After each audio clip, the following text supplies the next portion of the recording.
Derasnya hujan dan angin kencang sehingga pohon besar ini roboh menimpa 2 unit mobil yang menyebabkan mobil rusak di bagian depan. Selain itu, pohon tumbang ini juga menutup akses jalan sehingga membuat kemacetan. Petugas dari Dinas Lingkungan Hidup Kabupaten Goa dibantu warga berupaya menyingkirkan batang pohon dari jalanan.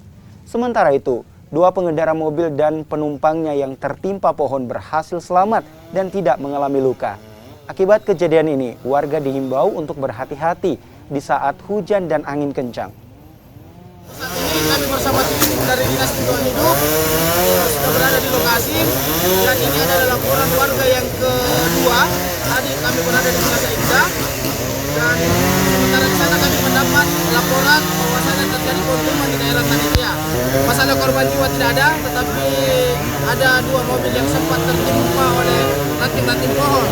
Dan kami juga dari Dinas Lingkungan Hidup menyampaikan ke teman-teman dan bahkan Dinas Lingkungan Masyarakat Kabupaten Goa bahwasanya kami telah melakukan pemangkasan mulai